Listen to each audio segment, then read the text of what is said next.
Yes. It's Coprolalia. It's Coprolalia.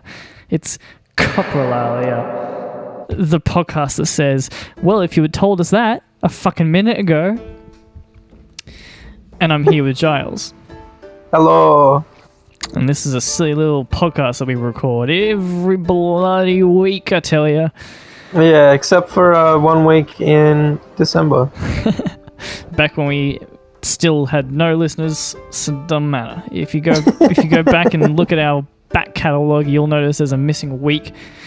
Let us know down in the comments below how you feel about that, because I imagine that elicits some strong emotion in some people. If you feel badly about it, let me tell you what you could do is go back in time and donate to our Patreons fucking 2 months ago, and you'd get yourself an episode. Great. Maybe I'd still have my house and wouldn't have been kicked out for not making rent. I've had 3 babies die. 3 babies die from malnourishment because you lot not giving me your fucking hard-earned money. No, that's because all you do is feed them beans. Babies need beans, boy. I was raised on... Not that many beans. I was raised on beans. I'm a bean baby. A bean... Yeah. Yeah. I'm a no copyright infringement bean baby. I'm a single bean baby boy. Very good. Yeah, okay. I have a feeling that this particular episode might be a little flustered, a little bothered, a little not good. Just because I'm a hot cup of coffee at the moment. I can't think of anything. My mind's not working. That's alright. It's because it's hot. It's fucking hot, and I had a hot cup of coffee just before we started recording. And in retrospect, probably not the best idea. But I did do the poops beforehand, so we'll be okay. Hey, do you have cold coffee? Yeah, sometimes. I'm not a big fan though. I like my coffee hot. No, I'm saying, can you give me some cold coffee? Do you have some? Oh yeah. Let me just brew you up some cold coffee there, boy, to cool your tongue. Brew? Yeah. Wait, it's still brewing, I guess, isn't it? Even if it's cold. Yeah, you got to brew it. In fact, all of cold coffee is brewed even slower. Usually, you give it a couple of hours. Sometimes you can take it on all through the night. And it's usually quite delicious. Excellent. So, tell everyone where we're recording today. Today we're in the depths of Atlantis, the lost city, the great pity that it was lost for generations, but we found it. We found it. Tried to record a podcast there. Yeah. We have yet to speak to any of the Atlanteans, and we don't really intend to. Nor do we intend to bring back anything from our discovery. We're just going to record a podcast, and we're going to get the fuck out of here. Yeah. Been holding my breath for about 2 hours so far, so it'll be intriguing to see if we get through the full hour before one of us needs to go up for air. Well, if you exhale only over the next hour, that'll be a full breath, if you know what I'm saying. I think that's how it works. I can't say otherwise. True. So basically, I'll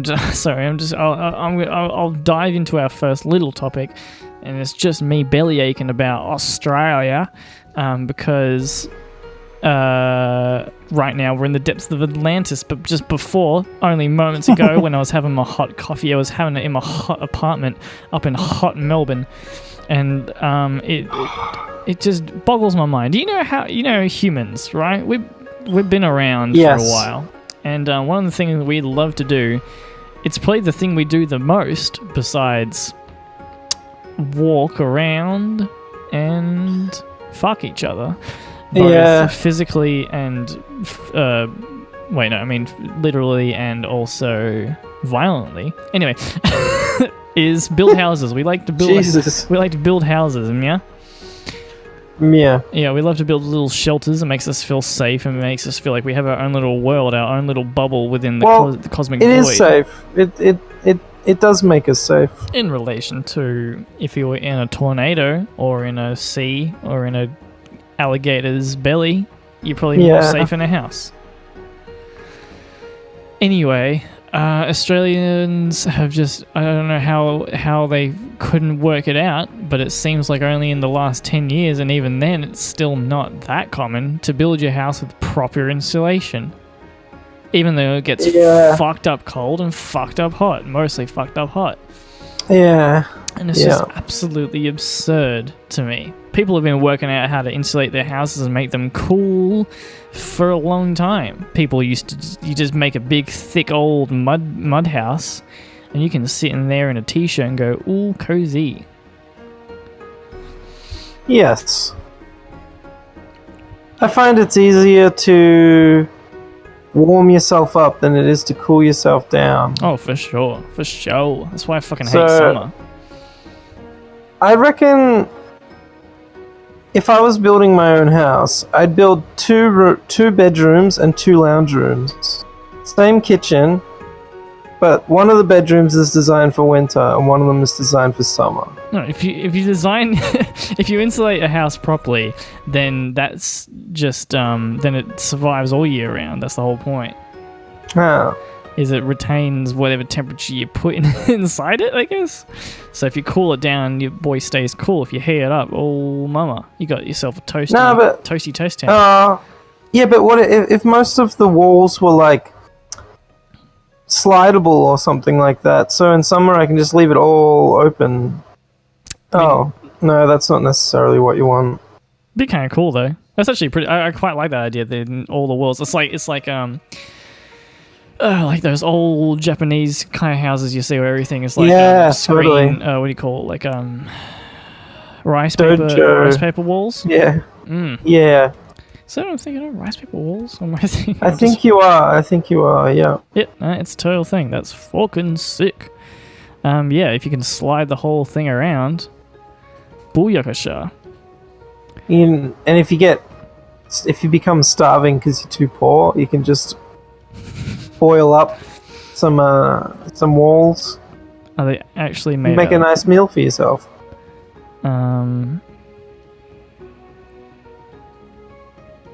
Okay, yeah. So I think it's just regular paper. I don't think it's rice paper. Damn. I think I'm just thinking of rice paper rolls. Well, you can still eat paper if there's just not if as you're much really nutrients in it. hungry. Yeah, it's just not fantastic for you. No. That's probably not bad for you. It just doesn't do much for you. Anyway.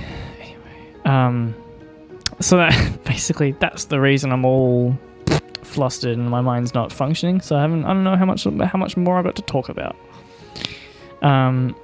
So actually, I'll just dive into the second topic already that we've got for today, because that will probably get me all heated and ready to talk about it. This might be a short episode.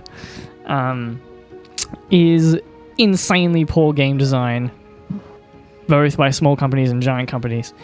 Giant companies. Yeah, let's do this. This is going to be the next 50 minutes.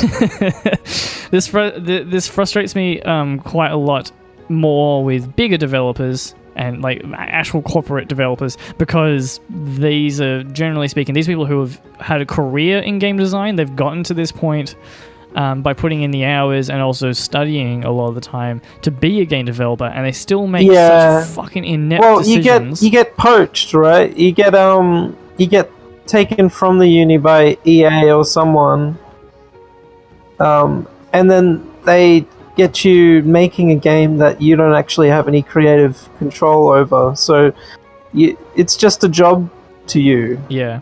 Like, depending on what game you're working on and which company you're working for, it's just a job. They want you to make they want you to make X do Y, and don't make it any different than that. Yeah. I guess that's the same as any industry. Is it all sounds fun in games for. It's so funny because like you'll tell people who have a shitty sounding job, like, oh, I'm a postal sorter. I sort the post out for everybody. That sounds truly dreadful. Right. But in comparison to, like, yeah, if you say, oh, I'm a game developer, or I make music for a living, I work for this production company that makes music for movies and shit like that, you'd be like, oh, that sounds fucking sick. But no, it's just another job. Sure, it seems like a creative thing, but there's working people within all these creative industries that all the creative life and fun has been sucked out long ago for a lot of people. Right. Yeah, it's a pity. I mean, I never want to leave the independent version of whatever I do creatively. Like, yeah. I wouldn't mind being commissioned, but I want to enjoy what I'm doing. Yeah, some people like it. Some people are good at being working versions of whatever they want to do. Yeah. My brother definitely he plays jazz, and he is definitely he can definitely work as a musician. You know, he's happy to do corporate gigs, weddings, whatever. More on the side, like he still is creative and does his own thing outside of that. But to make his money, he does that. Right. And I definitely can't fucking do that. I've played a couple of weddings, and it's just, it's fun. It can be fun, but overall, it's open really bar. Yes, that's the best part. Damn. Getting fucking sloshed on other people's booze and being a much bigger presence at the wedding than you really should be. Right. I the other day, and this I wouldn't consider this working musicianship or whatever. My older sister played a gig at the Guildford Hotel, and she got me to come up and do 3 songs with the mandolin. Yep. And that got me a free dinner. Yeah. So, you know, that's easy. Like, that's me just helping out my sister, and I'm getting a free meal from that. There's definitely ways you can do it that are fun, entertaining, and so I guess, like, to make a full living, to be able to pay your bills and food every day off it, you probably need to put in some harder hours, like doing those corporate gigs and shit like that. Or you can be a SoundCloud rapper that just explodes, whatever you want to do, whichever path tickles your boat. Tickles your fancy boat. There you go. That makes more sense. Rubs your fancy boat. I usually just get up on stage and then tickle my fancy boat. And that's usually a good enough act. That would have flown very well at the festival Joel went to. Yeah, the Renegade Night. That's a little... Oh, man. That's the shit. That is the shit that I live for, I reckon. It's an exciting idea, is having an open mic, an open stage where literally anything goes. Yeah. Obviously, you need some crazy characters to be able to pull that off too. Yeah. Because I've been to parties where as soon as someone gets a little bit strange or weird, they actually start getting stigmatized by everyone else there. Yeah. It's fucking atrocious. It's like, and they all think that they're doing this good thing by singling out, saying like, oh, I don't like the way this person behaves. We need to teach him a lesson by making him feel like he's not one of us. And it's like, wow, you're actually closing off all of this fun, and also people heal themselves when they express weird shit. Yeah. And it can be healing to watch someone else go through something that's, you know, difficult. Yeah. It's they're dickheads. These people who want to like make people feel strange and unloved in some sort of way to teach them not to behave certain ways. It's fucking weird. There's actually kind of makes me think as well. Slightly different situation, but people who so there was a friend of mine and Nikki's that we were chatting to, or she was chatting to, who basically started watching a show called The End of the Fucking World. I might have actually touched on this. I've seen most of the first season anyway. No, It was my friend was watching it. I think I might have touched on this briefly in another podcast, but I'm going to do it again because I'll I don't know, find something new in it. Nonetheless, people who see something like that. So basically, she saw the start of that show, and the show is all about this kid who's like, he thinks he's a serial. He thinks he's a sociopath. Yeah, sociopath. Yeah. So he befriends this girl to kill her.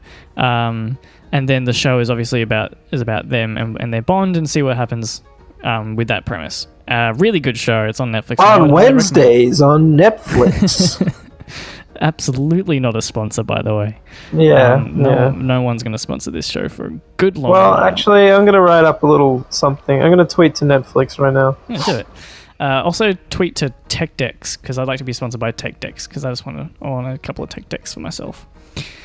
So if anyone from TechDecks, is that still a thing? I don't know. This might be bullshit anyway. What am I talking about? Oh yeah, so End of the Fucking World, Netflix show, great. Guy thinks he's a sociopath, and so she watched like maybe 5 minutes, and she openly said this. She said that she watched only 5 minutes of it, and then said, "No, I don't like it because they shouldn't really be making light of mental illness."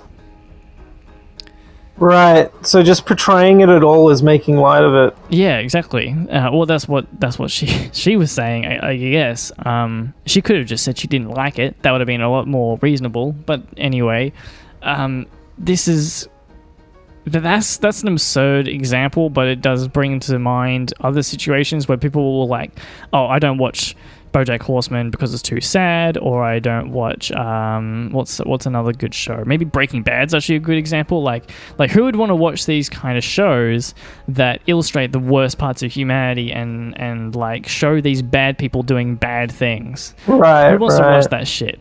And just what you said. The show didn't even do that. It actually showed how he did care, and he actually does something that I think morally works out. Yeah. Yeah. Well, okay, so these shows have obviously much deeper messages than that. And I think that's my problem, is people just assuming the worst of these shows. These are probably the same kind of people who see something like GTA and just say like, oh, this is just mindless violence and it's going to turn the frogs gay and turn 12-year-olds into mass murderers. And completely miss the amazing like Western culture satire that they're going for. So what you said, I think, is a really, really good point that needs to be driven home to a lot of people, is that just seeing these shitty situations that people go through, and a lot of people who watch the show will go through, that's a huge help for them to continue to be stable human beings.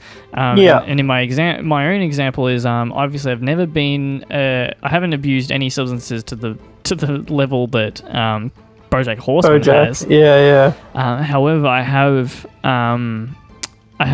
had a fairly strong deep relationship with alcohol for quite a few years. Right. Which has been problematic off and on at certain points.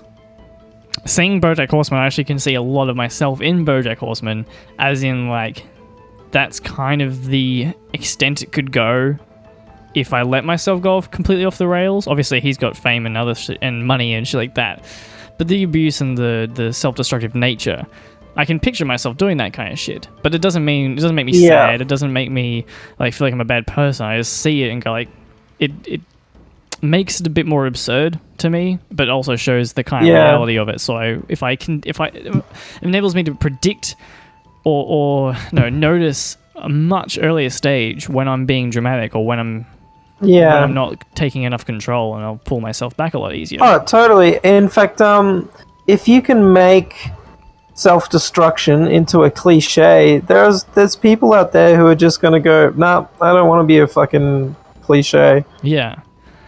People... And, yeah, go on. Oh, yeah, people glorify it, and it's being glorified in a lot of other media as well, like the self-destructive but friendly drunk is a very popular character and stereotype. even Rick and Morty. In fact, BoJack Horseman, both of these guys, Rick from Rick and Morty and BoJack from BoJack Horseman, both portray that same type of character, but they both show the dark nihilist side of it. Self who's blind to their own problems. Yeah. These kind of characters are pretty rampant through our society. So people who... I'm hoping the message is that, like, there's more to... I mean, the message is always that there's more to life than fucking... just doing whatever you want and satisfying every single desire that comes your way. Yeah. And that there is no real strength in being, like, in knowing everything and being more knowledgeable than everyone else around you. Like, that these things don't really equate to happiness. Mm-hmm. And in fact, Rick Sanchez is miserable and BoJack Horseman are miserable. And everyone else around them, like, seems to be the butt of their joke. Yeah. But they're the joke. Yeah. A good example for both of those is probably Morty in Rick and Morty he stands up to him, yeah. He probably has the highest chance of being happy.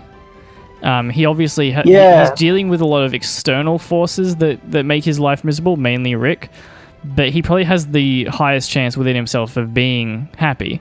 And then within BoJack Horseman, I would say obviously Mr. Peanut Butter is probably the happiest character I've seen in a long time. He even goes through some hardship. Yep, but him and Todd easily have the highest chance of just being happy with themselves. Yeah. By, I guess, accepting their own fate in a way. Like, accepting that they aren't all that in a bag of chips. Right. Yeah. Sorry, I got distracted. I figured... Actually, no, I was actually following even up to the last thing you said, and just a second after it, something just, like, took my attention. Well, what was it? That's a good segue into whatever we're talking about next. Someone sent me a picture on Steam. I'm gonna check it out. Oh, let's find out what... Oh, yes. A friend of mine is playing a game called Hearts of Iron, or something like that. Hearts of Iron 4. Yeah. And anyway, he's turned Tibet into an empire that he's taking over the world with. He started off by saying that China will regret everything they have done. And then Tibet just went on to begin conquering the rest of the world. So it's a funny situation. Talking about games, we didn't talk about games. Yeah, we forgot. Alright, we started talking about being working musicians. Oh, yeah. Well, that's fine. Oh, yeah, because we're talking about working in the game industry. Yeah. Let's all swing it on back. This happens every time, that we always get sidetracked, and that's really good. It's good. It's called content, baby. Anyways, I call it content. I'll just give an example of poor game design that came up for me recently. And I'm really trying to get back into video games because I had a little while, maybe the last 2 years, where I didn't play nearly as much as I would like. Yeah. Not as invested in video games. When I was younger, I was much more emotionally invested in games, and they had a bigger impact on my life. And I want to get back there, and I'm starting to get back there. It's exciting. When we get older, we start to think that, like, sex is really good and something to be pursued, but then video games are just so much better. I would have to agree. Sex is definitely overrated. People get really fucked up because of sex. Sex is overrated in terms of, like, as a drive for your life, as an emotional investment in your life, I would say. Which is a big fuck you to actually a lot of people. So I'm not gonna actually say that. I'm gonna take it back a little bit. But, like, no, because actually people who explore, we're getting sidetracked again, but fuck it. People who are passionate about sex, let's think of like people who are trying to empower people through sex. So in this day and age, women who are trying to use sex to empower women by saying we're allowed to be free and confident in what we are, who we are, how we feel, what we feel, all that kind of stuff. Now they just haven't found the right video game. Maybe. But basically, if you want to feel powerful, get to the end of fucking Dark Souls. They're using. Now that's rewarding. No bigger climax than the feeling of fucking beating a tough game like Dark Souls. In both cases, you wind up sweaty on your bed having a cigarette, just covered in your own filth. Have you ever smoked a cigarette after sex? No, I've not. No. I think I've only smoked 2 cigarettes in my life anyway. Yeah, right. Whoa. Sorry, I just saw something weird on Facebook. Anyway, I think I have done that, but it's dumb. It's like I just thought to myself, like, what a fucking stupid cliche. It's a good image. I think that's probably why it exists. It's a good image in film. Anyway, what was I talking about? Hedonistic peak. Actually, I kind of dig that idea though. Like, if you want to be obsessed with sex in a hedonistic way and just like your goal in life is to just enjoy as much pleasure as possible, I can't disagree with that entirely. But okay, my point was going to be obviously people are using it to empower other people or in themselves or just whatever, right? Express themselves through a sexual kind of manner. I feel like there's a lot more going on. Like it's more about there's just a lot more kind of surrounding it rather than just the sex.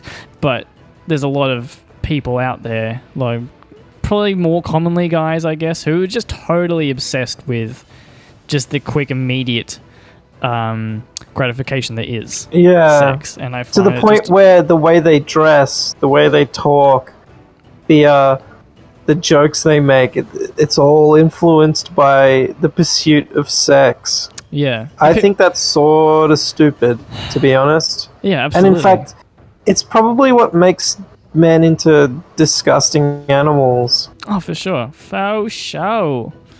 Fuck, some guy on the street, and this is such a minor thing, but Nikki was on the street. Some guy, I think a young guy apparently, just asked her for directions to Southern Cross, and they were like right near Southern Cross, and she was like, "Oh, it's like right there." And he was like, "Cool. Can I just ask you one more thing? How you get so cute?" Just some random guy on the street, and in comparison to a lot of other things, that's a very small thing. But just like, why would you bother? Why? What kind of drive? Oh yes, I remember this. I discussed it with her as well. Yeah. To just expend that kind of energy and like that's the character you want to be, because maybe it's different for other people, but every little thing that I say, regardless of its weight to other people, I'm constantly replaying it back in my head. Especially if it gets a reaction from somebody, I'm going to think about that at night. So for somebody to spend their entire life going through it like that, to just like that's how you talk to people, that's how you especially talk to women. There's just no rationality, there's no logic behind it. It's just this fantasy world that they've made up for themselves where sex is the only goal, and it's all just I don't know, I feel like I'm kind of rambling on about it, but I don't know what else to say except that it just seems totally absurd to me and absolute waste of time.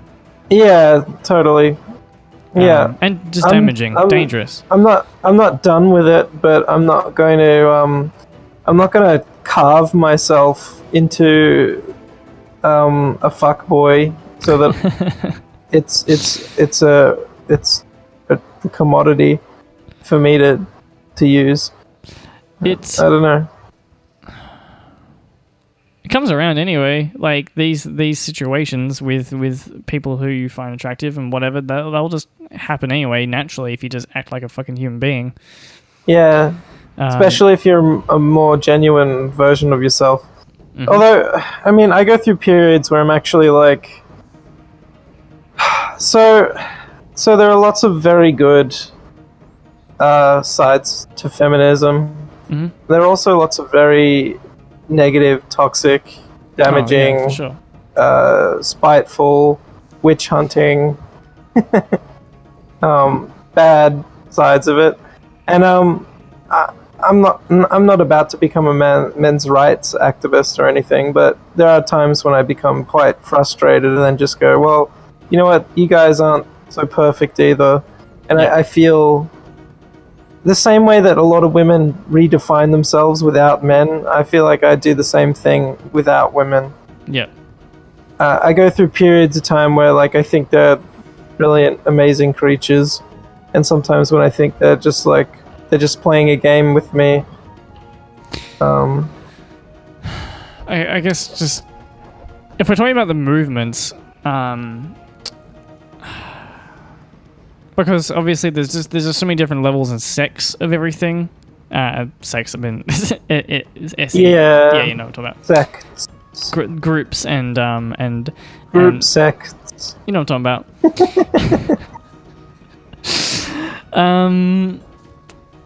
The one that frustrates me the most, and this isn't a particular argument or topic that will come up, but there'll just be a way of looking at things and a way of talking about things that'll just be like, yeah, if the man's suffering, if something, and this isn't just about men and women, this could be fucking about anything. It's about white people and against other races as well when it comes to who's suffering the most and shit like that. Like, oh, if you're privileged, then you need to shut the fuck up because you got no fucking idea what's going on, which is of course absurd.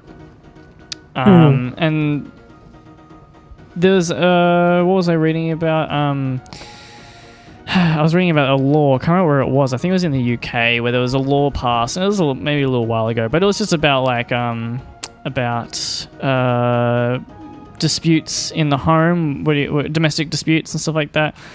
Yeah, and it was just like parts of the law that basically said whoever had the most power in the situation was going to get punished more, regardless of the intent and stuff like that. Or enabled that to be the most common situation. So it was basically that if you're the guy, you're quite potentially going to be a bit stronger than them, and therefore you'll get punished more. And stuff like this. that means that there's this intrinsic power imbalance between men and women that will exist forever. Yeah. So I don't really know if that's a rectifiable situation. Well, yeah. I mean, it seems to me like a lot of men actually don't use physical violence to get a point across. Yeah. Especially with their partners. But if I mean, it's always the underlying thing. I don't know. I guess it's basing it off the worst case scenarios, and then you kind of going off that to create your laws. For sure. Oh yeah, if a complaint was made, I feel threatened by him, then people would have no trouble believing that it was a physical threat or something like that. Yeah. Anyway, I don't.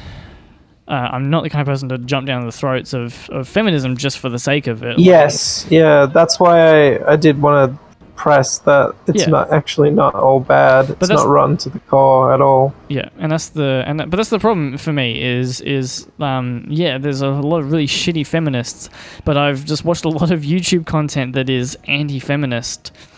And my problem with that stuff is like you're doing exactly the same thing that they're doing, just the other side of it, and you're both just creating this divide between people. Oh yeah, I'm all about ending the cycle of abuse by, I guess, there's an element where you do just have to accept that you do suck in some ways.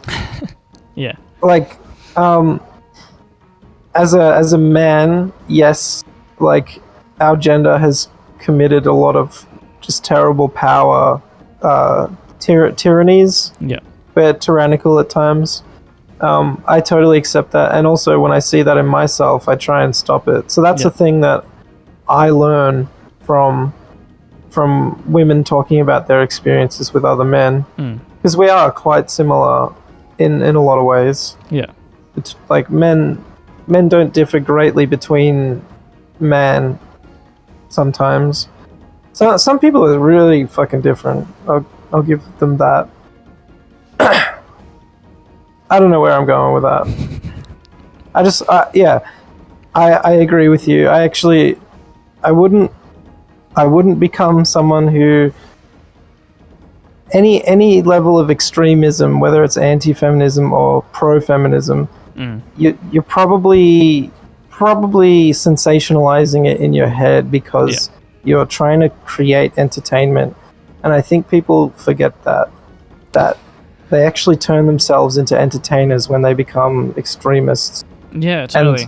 And when you're doing that, you're actually not telling the truth anymore. This is like the theme of these times, like within like the last, I don't know, maybe like I guess the age of the internet, especially. Yeah, things pick just a side up. and then fight. Yeah, That's absolutely. like Trump, the attitude. like the president of the United States, is the perfect example. Like he is absolutely the president of these times. You know, like he is. Right. Entirely flippant, will just pick a side and just fight for no fucking good reason, without logic, without facts, without anything, except to... He's a character. He's just playing this role, just as you were saying. And he in the beginning, you know, because everyone was seeing him as this tyrant, he like became that character for a little while. But I've noticed recently he's actually denounced a lot of the alt-right shit that he was supporting back when he started. Yeah. He's been saying like, oh no, that is horrible racism. Yeah. And that makes me think, okay, so he's found the ability to realize that there are way more than two sides to this coin. It's like a multifaceted coin. He is possible. He's probably just playing the game. I think that's why he's such a... If playing the game means to expand your definitions of left and right, then the game is improving. Yeah, okay, but that's why I'm saying that he's the perfect example of he's the perfect I guess example of what's happening in these times is these people that are fighting online over this kind of shit. It has nothing to do with the topics at hand. It has nothing to do with the argument. It's just being a character. It's just sensationalizing things. It's just turning everything into a drama, living in this little fantasy world that you've created for yourself. Yeah. It also gives everybody else under your banner a really bad name. Like feminism has a shitty fucking name because of some extreme people. Because of a lot of extreme people. Same with vegans, and I'm a vegan myself, and but we have a really, really bad name, even though it's just a fucking diet, and there's obviously some political reasons behind it. But as long as PETA exists and they want to shove everything that they shove down your throat, then we're gonna have a bad name because PETA's just a sensationalized idea. Yeah. It has nothing to do with actually fighting for the rights of animals. It's I think there's a word for it when an ideology basically becomes this. It's almost like it Flanderizes itself. It's like here's how to fight for a wait. I think I found the word ideologue or something like that. Oh yeah, ideologue. Describe it. What does it mean? An ideologue is given to fanciful ideas or theories. Wait. I think there's a much better one. Oh yeah, definition of ideologue: an impractical idealist, theorist, an often blindly partisan advocate or adherent of a particular ideology. Yeah. So PETA would follow an ideologue like this. This warrior for peace, even though they're also killing hundreds and hundreds of thousands of animals. I think they kill thousands of them because they actually can't rehome them or anything like that. Yeah. So they need to accept that there is this awful ecosystem that everyone's a part of, and not just bad businesses. Yeah. In fact, they're a business themselves. How can you be a business that runs off needing cruelty to happen in the world to exist? Yeah. This is like the whole point. People talk about terrorists as obviously the worst thing, right? Especially when you go to America, and I haven't been to America, so I guess I don't know what I'm talking about. But the whole war on terror and stuff like that. The whole point of terrorism is to get everyone worked up. It's about defining these imaginary barriers between people, defining groups of people. Because terrorism doesn't work as a military tactic because it's only small amounts of people. So it's all about getting people worked up. Right. It's about creating terror. It's almost as if it's in the fucking name. That's the whole point. It's getting people scared. Better word for it though is extremism, which is used a lot.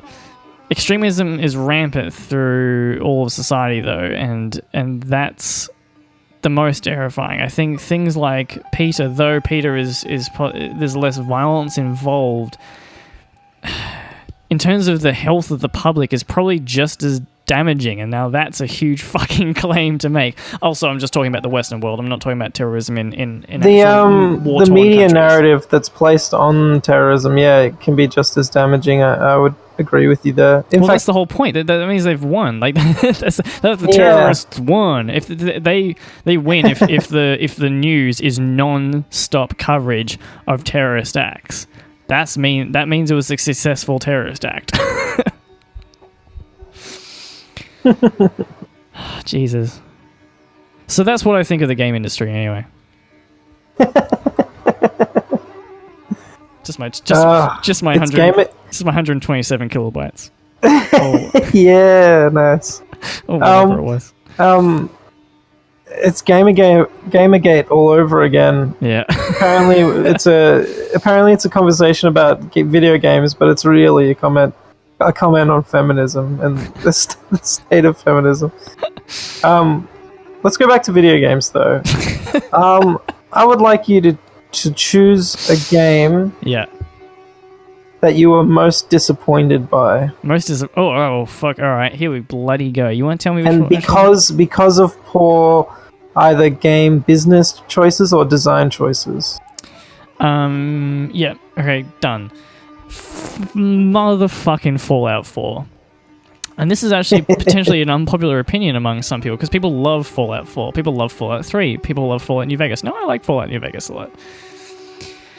But this is a huge fucking problem with Bethesda in general that pisses me the fuck off. Except I haven't really encountered it with some of their other games, but their RPGs. Obviously, I've sunk a lot of hours into Vegas, Skyrim, and a little bit of 4. I played a little bit of 3 before my computer broke. Damn.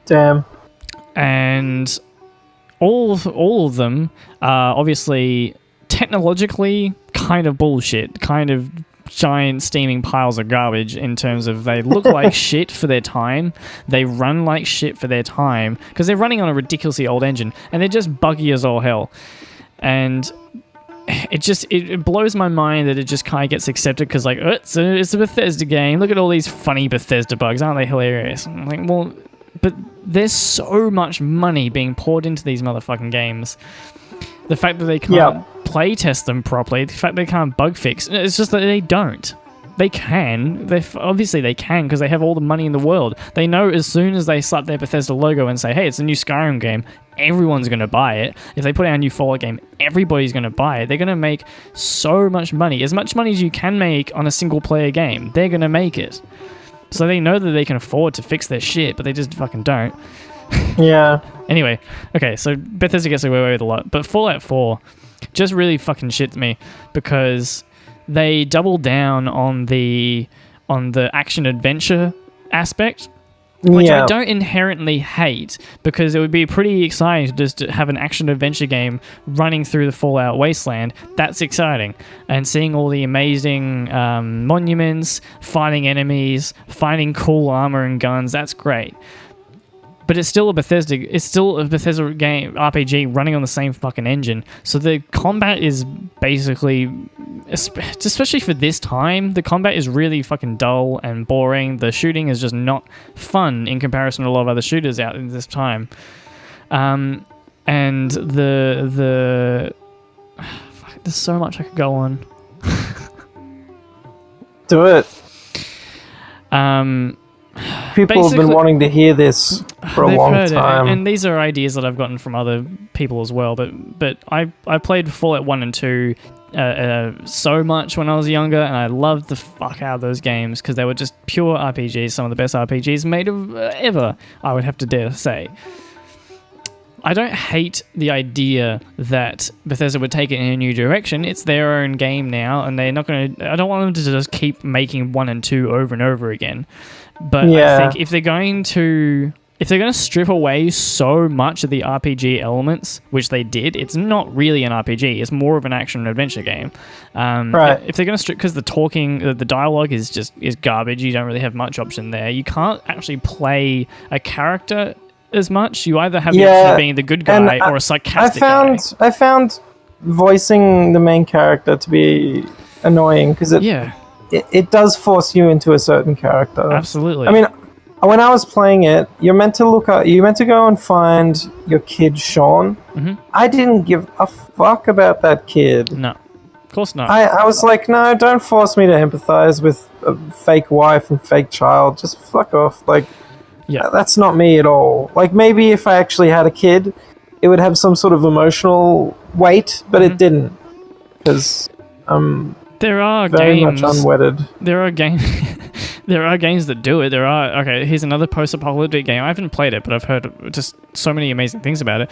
Post-apocalyptic game, The Last of Us, that is all about the connection between you and your and the girl in the game. Can't remember her name. I can't remember her name or the relationship. Because you're trying to bang her, pretty much. That's not it. That's absolutely not it. Sure. Because she reminds you of your daughter that you used to bang, right? Yeah. Nah.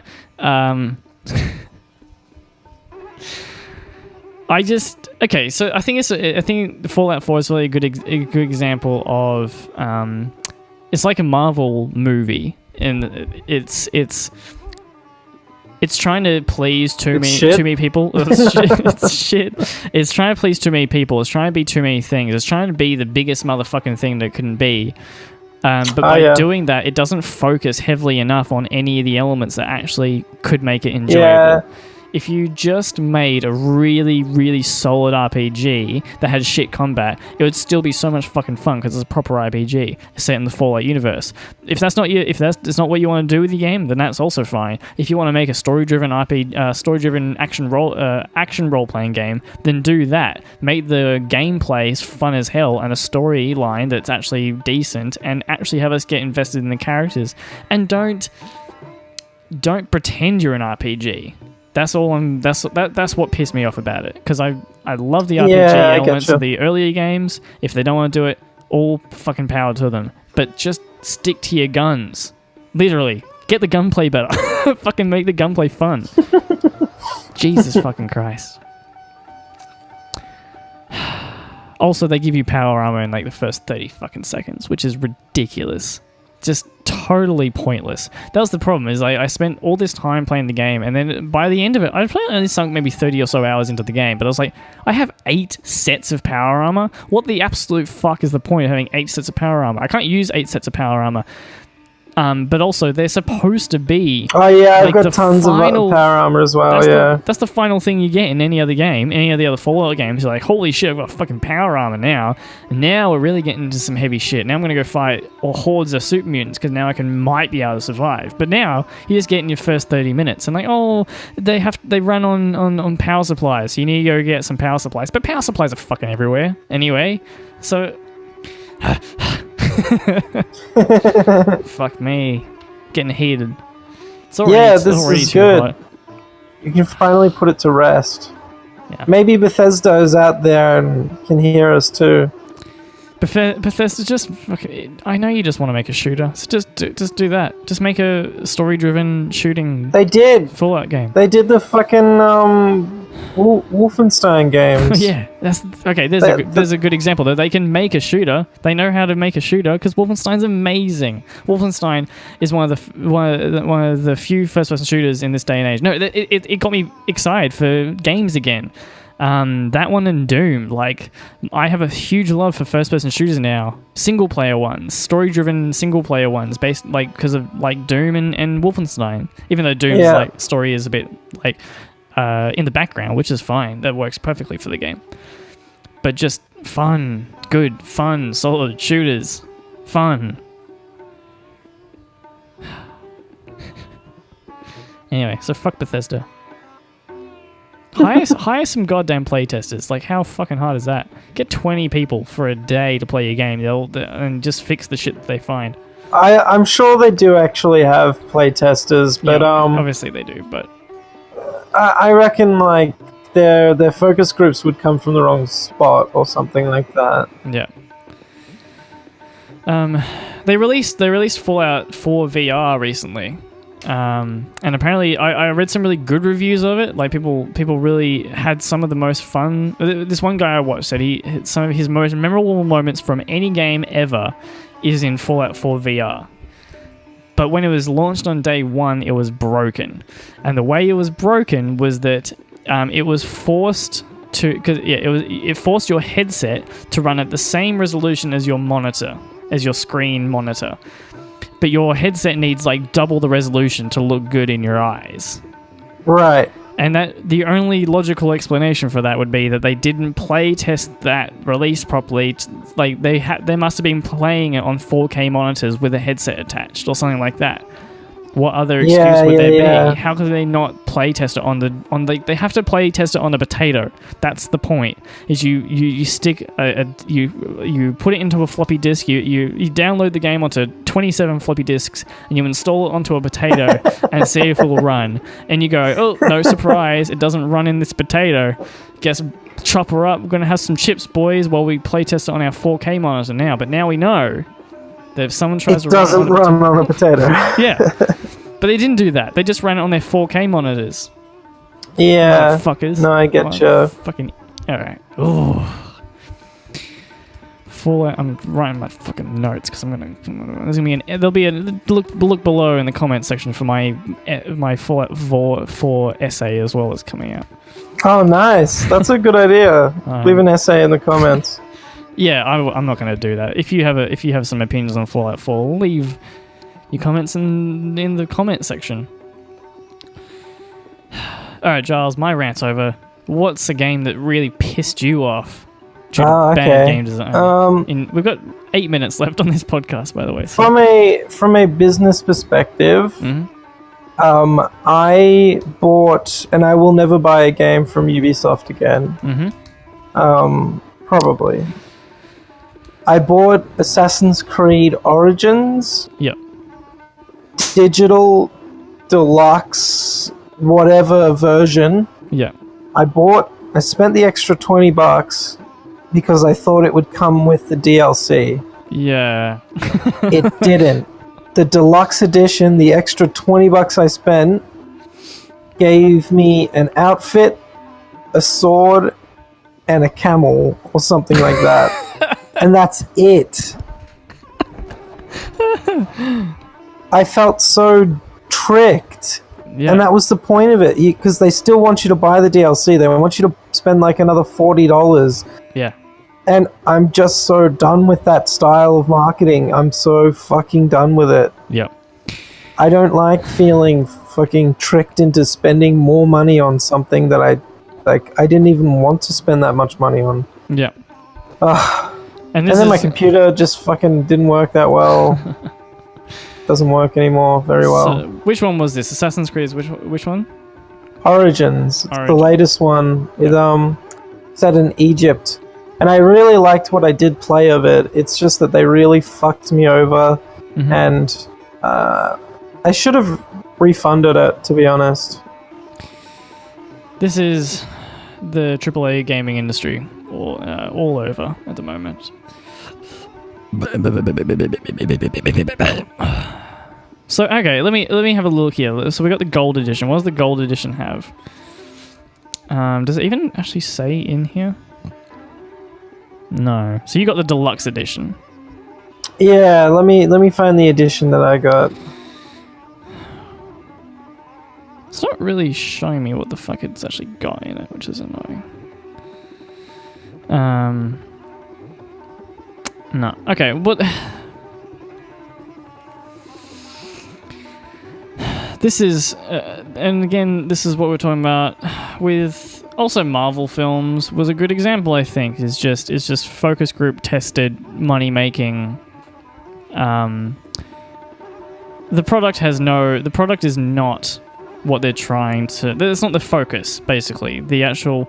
The game is not what their selling point is. Battlefront 2 was a fantastic example.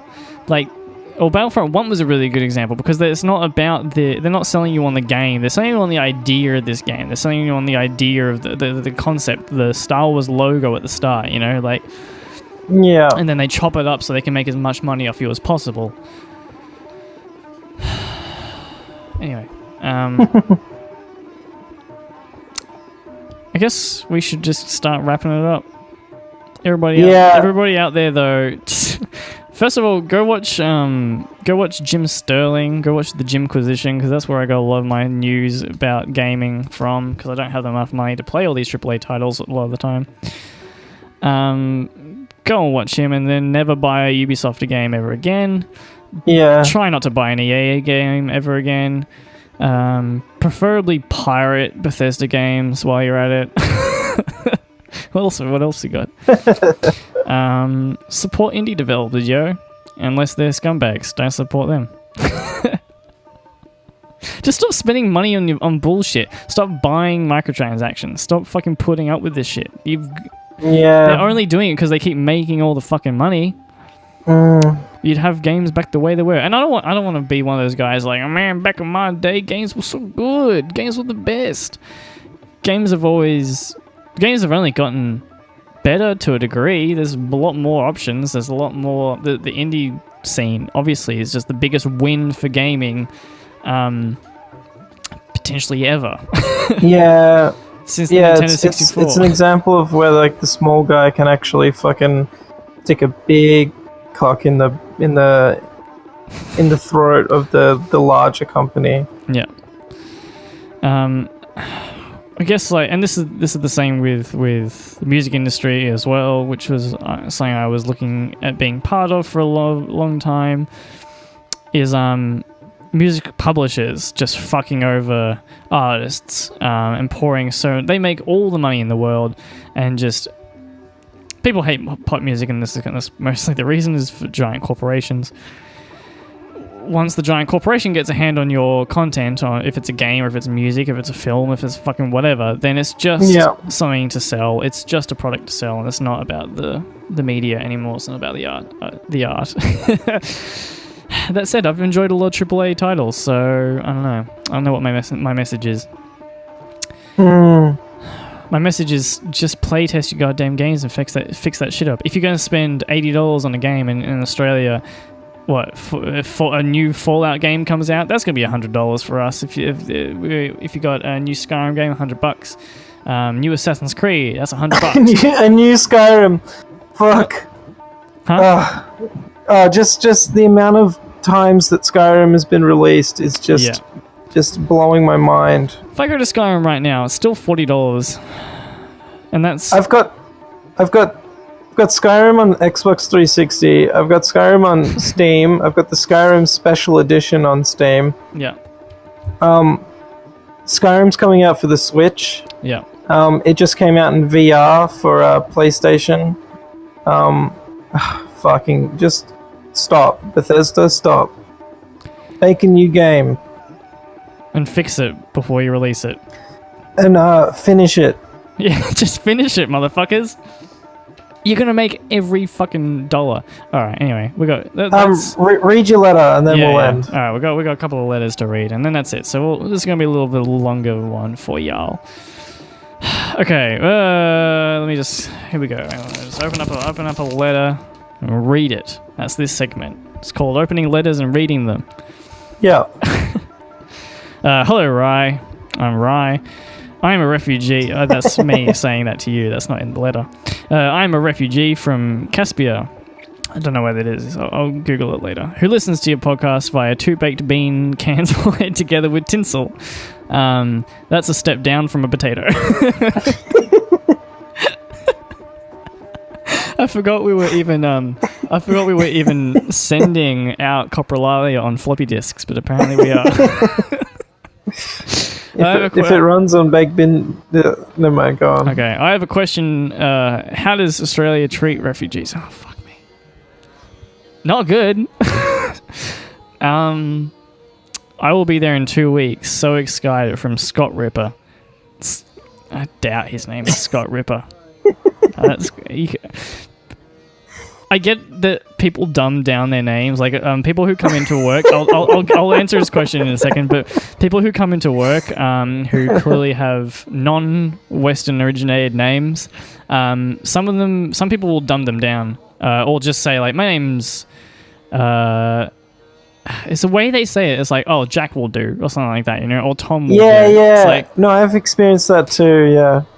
I get it. White people are shit. But just give me a go. Give me a chance. Teach me how to spell it, because otherwise I will just stay ignorant and stupid. Yeah. Anyway, how's Australian treat refugees? We're probably the worst. Probably one of the worst countries. We're a fucking laughingstock of the entire world because of our... Not a laughingstock. The world is ashamed of how we treat refugees. It's a fucking miserable time here. Don't come here. Going to Canada. I don't know how Canada's doing, but I like Canada, so try them. That's all I've got to say on that. Alrighty.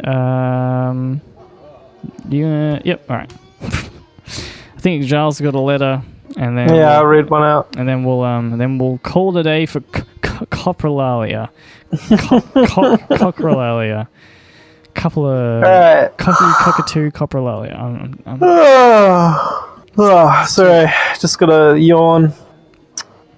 Dear walking G-spot Giles,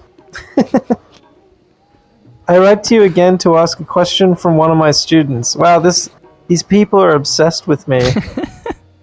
He has recently taken on the persona Little Rev, your engine reverend, and is claiming to live by your philosophical teachings.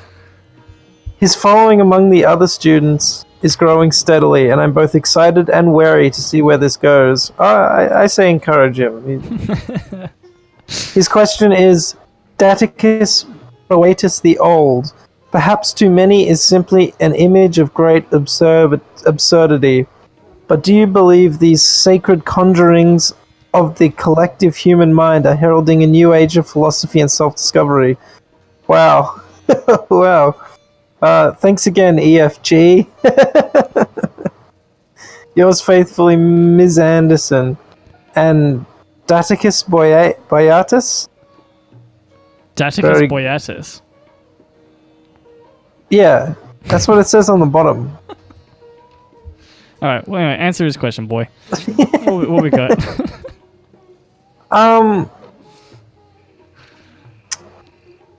Do you believe these sacred conjurings of the collective human mind are heralding a new age of philosophy and self-discovery? Which sacred conjurings?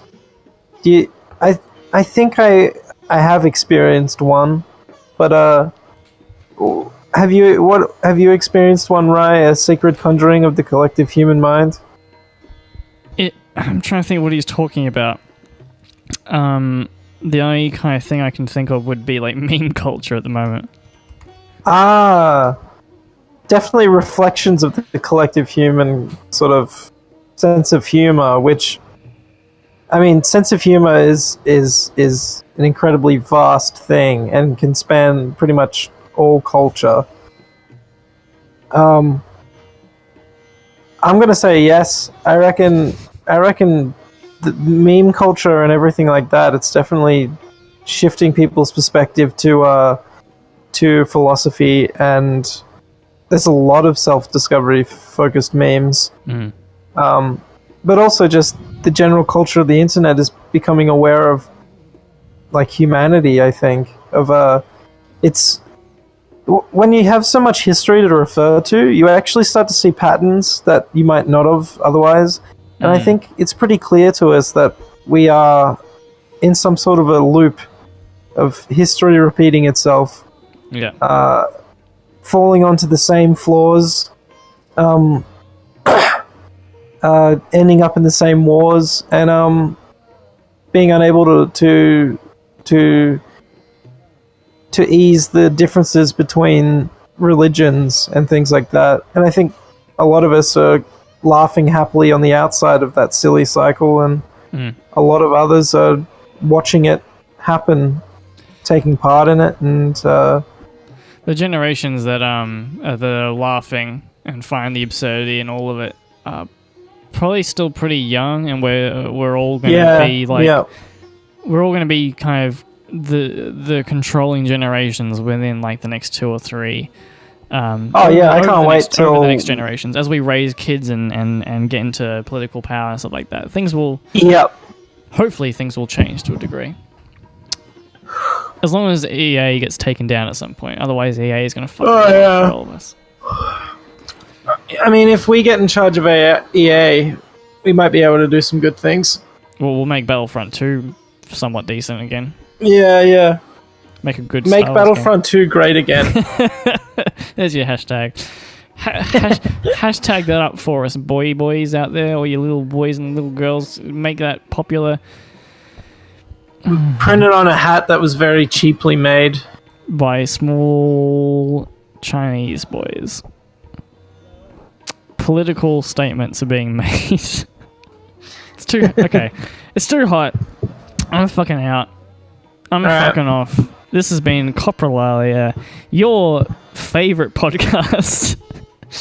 Enjoy not listening to this anymore. Okay. Have sleep.